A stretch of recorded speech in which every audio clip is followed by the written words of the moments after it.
Right, leading our bulletin this hour, Finance Minister Enoch Godongwana delivers his medium-term budget today. He faces a tough balancing act as South Africa's growth slows down.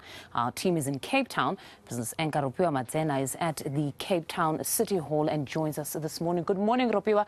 A very important day, even for citizens, just to get a sense of how Treasury perceives the current economic issues insofar as their spending priorities, what we're going to see them prioritize. Talk to us about what we're expecting today, or at least the sentiment on the ground about what they expect the minister to prioritize.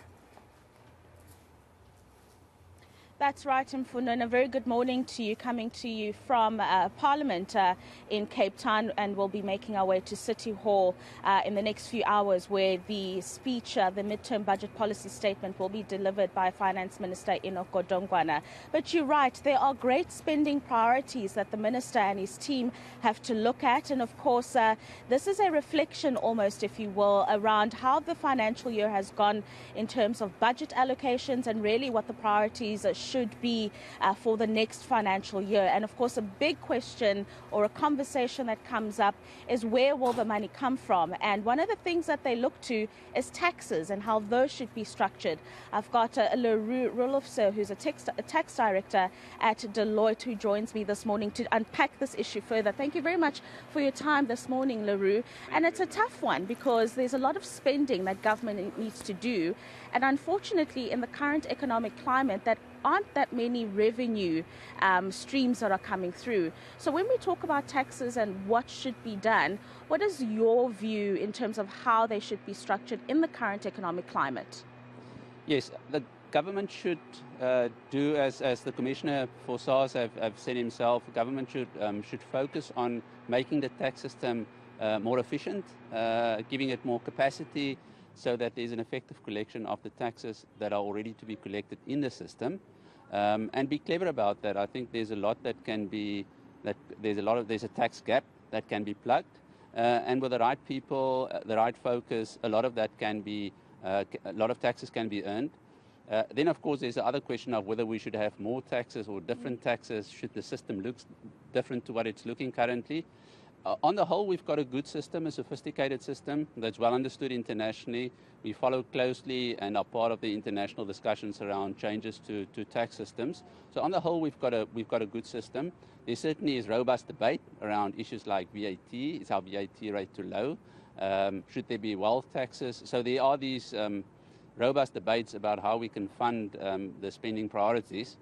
But as a system, looking at broadly on the whole, it's a good system. That's not to say that there aren't areas that government needs to look at and say, do they need to make changes and make it more effective? And I'm thinking, as you talk, the role that digital systems and technology can play in revenue collection by SARS, and how important that is, especially when it comes to dealing with issues of money laundering and tax evasion and that kind of thing.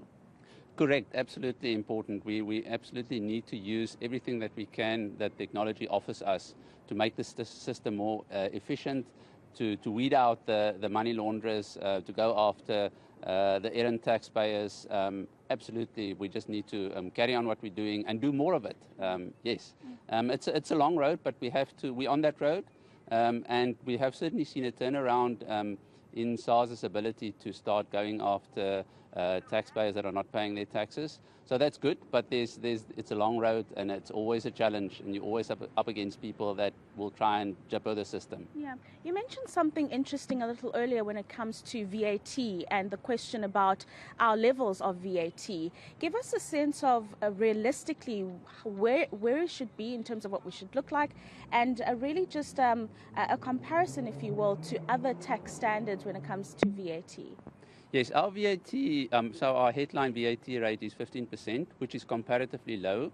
There have been suggestions from a number of quarters, the OECD amongst others, that we should look at increasing our VAT rate. That is it's a consumption tax, so in other words, you tax people as they consume. So in that respect, it's a good tax in order and an effective tax to earn more income. But of course, it's regressive in the sense that a person that earns a lot of money and a person that doesn't earn a lot of money pay the same amount of tax when it spends money. So there's that political disinclination on the part of poorer people to say now you're just putting another tax on poorer people comparative to wealthy people, where you should really be taxing the wealthy. But certainly it's an effective tax. Should we increase the VAT rate? It is relatively low. There is scope to increase it. There will be a lot of political resistance from a lot of quarters if we do that. I think if we do that, we'll couple it with something else like a basic income grant, which is another thing that's on the table for discussion. Should we be funding relief to the poor, particularly now in the world that we're in right now? Should we be funding that, and where will those funds come from? And maybe one could say, well, we've got this VAT rate, we can maybe increase it, there is some scope, and use those funds to fund the poorer people through some form of a basic grant. And then what role in that instance do the likes of wealth taxes and corporate taxes play here? Because our government has relaxed corporate tax rates just to encourage investment and job creation. But one wonders if the direction should not be changing so that all those gaps could be plugged. Yeah, always a difficult question. So government is committed to reducing the corporate tax rate. Next year it's going to go down from the current 28% to 27%. But what they're doing at the same time is they are restraining some benefits under the corporate tax system. So trying to make it more competitive vis-a-vis other countries, because we should not forget that whilst we're protecting our tax base, we also want to be competitive. We want investors to look at us and say that's a country that we want to spend our money or invest in, because the taxes are benevolent. So you've got this trade-off, and you always have to keep that in mind. So corporate taxes, we see now with the commodity boom, we'll have overruns in tax collections, at least for this first period in the year, because of how commodities have boomed, and that comes through corporate taxes. So we see that corporate taxes play a very important role, and we should keep that competitive. I would certainly not be in favor, I think most people won't be in favor of raising corporate taxes, but keeping that competitive, but maybe start looking at closing some of the exceptions and supports and subsidies in the system to give it as broad a base as possible and stop where we know that there are leakages. As regards to your question on the wealth tax, also a controversial topic. Of course, all taxes are paid by individuals and human beings ultimately, even if paid through corporations or otherwise. We need to address the economic inequality in this country, no question. How a wealth tax and what it should look like, that's a very difficult question to answer. Who are you going to tax? Are you going to tax the wealthy, clearly? Are you going to tax those people that are already financially emigrating from South Africa? We want to retain the people. Every wealthy person that emigrates is a loss to the fiscus, is a loss to the country. So we have this incredibly difficult balance between not wanting to scare people off and let the wealthy emigrate, keep them here, but also somehow to get our fair share of taxes from people that earn a lot more. I think a wealth tax is a new tax, quite difficult to administer. We'd want to stay away from it, I would think, unless it's absolutely desperate. We may look at some transitional measures or some one-off measures where maybe there's a surcharge at the maximum marginal rate for really wealthy people. But it's difficult because the wealthy have ways, they can do tax planning, they can put their funds where it's not always that easy to tax it in legitimate ways. So it's a challenge. No, it is a challenge. A final thought from you, realistically, when we talk about taxes and all the themes that you and I have addressed, what do you reckon the Minister and his team should prioritize when it comes to the issue of taxes? Capacitating our revenue service, making it really efficient, getting it up to where it was, making sure that the tax gap is closed between what should come in and what is coming in through a good quality revenue service. Brilliant. Thank you so much for your time, Leroux. That is Leroux Rofhiwa, who's the tax director at Deloitte, joining us this morning.